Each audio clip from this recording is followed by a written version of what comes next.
Hello and welcome to Outer Worlds, where today we're going to be taking a look at the brand new Star Wars Vintage Collection Cassian Andor action figure from Hasbro. I love Rogue One and have always been a fan of Cassian Andor's character, but even so I never expected the Andor series to go as hard as it did. It's not just peak Star Wars, it's peak television, and like many of us, I'm already champing at the bit for Series 2. But before that arrives, at least we've got some figures from Series 1 to tide us over. Cassian here is the first arrival from the latest vintage collection wave to hit the UK, and it's a figure that I've been really looking forward to ever since it was announced. Looking at the card first, you can see the red Andor logo within the racetrack design. I like the image Hasbro used here on the card, and as you can see the figure does an excellent job of representing this costume. Much like the Retro Collection Mandalorian I reviewed previously, Andor has a lovely orange colour for the name pill and bubble background, and that works well. Flipping the card around reveals the standard Vintage Collection card back design. The VC261 number for this figure is in the top corner, and there are images of the recent Darth Vader and Obi-Wan releases alongside the other figures from this wave. Anyway, I've waited long enough. Let's get this figure open.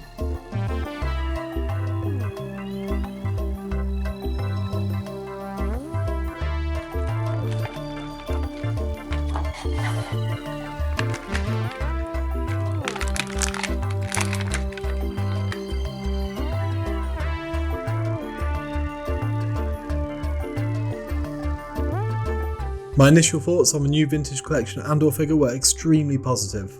I was concerned about his ankle joints given how bent they were in the bubble, but once I got them open and futzed around with them a bit, I quickly found that this figure can pose up well. Here you can see how well proportioned Andor is and how good the paint apps look on both the front and back of the figure. In terms of appearance, Hasbro has nailed it. A close look at the head sculpt shows us how good it looks. The appearance is close enough to Diego Luna to work for me. I also like how his hood is sculpted on the back of his jacket. Looking at his torso and belt highlights just how many paint apps there are on this figure. And this continues even down to the boots, which use shades of grey to call out the different details. There's no weathering, but the sheer number of paint apps give the figure a visual texture that helps to bring it to life. There's one other bit I want to draw your attention to. There's no holster strapped to his belt, but tucked under his jacket is a sculpted, painted toolkit. As we saw in the unboxing, Andor comes with only one accessory, his Blade Runner style blaster. It's cast in grey plastic with a single brown paint application on the handle. Let's move on and look at the articulation. Cassian's head swivels freely from left to right. However, there is very little up or down tilt. His coat isn't too bulky, so his arms can easily lift up and rotate over shoulder. His elbow joint has a great range, he can bend it well beyond 90 degrees, and then it can swivel as well. There's good swivel rotation at his wrists, and then a little bit of movement on the hinge. Down from there he has a ball joint at the waist. The range of motion is okay, but it does feel a bit gummy when you move it around.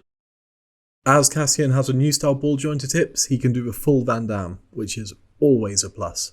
His legs can move forward this far, and back this far. There's also a thigh swivel in there as well, before we come down to the swivel hinge joint at the knee, which is really quite decent and bends to just over 90 degrees. Finally, he's got swivel hinge ankles, and of course, ankle rockers. In a nutshell, this is a modern, super articulated Star Wars action figure. Now for the comparisons, and let's start with the most important one. The Vintage Collection Andor and Disney Droid Factory B2 EMO look fantastic together. I've had these two paired up on my shelf all week, and I just love how they display. But of course, B2 wasn't the only droid in Cassian's life. Here he is with the Vintage Collection K2 SO. Now I realise this isn't canonically correct, but they do look good together. So what are you going to do? Next up we have Cassian's wavemate, Vel Safa.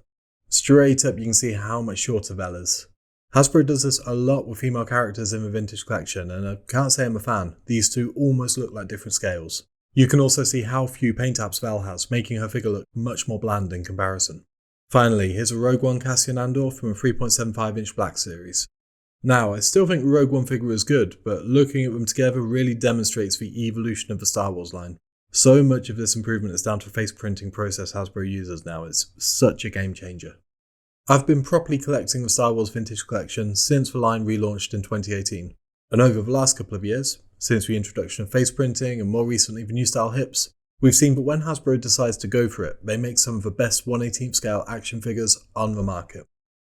VC261 Cassian Andor is no exception. This is a fantastic sculpt with excellent articulation and paint applications. The fact that it looks fantastic next to a Disney Droid Factory B2 EMO is just the icing on the cake. It's only March, so perhaps it's too soon to declare this a contender for Figure of the Year, but it has certainly got me thinking about it. This, my friends, is for good stuff. You can get the Vintage Collection Andor from any of the main online retailers. Huge thanks to the team at In Demand Toys for getting me this figure in great time and excellent condition. I can always highly recommend their services. Anyway, that's all I have for you today.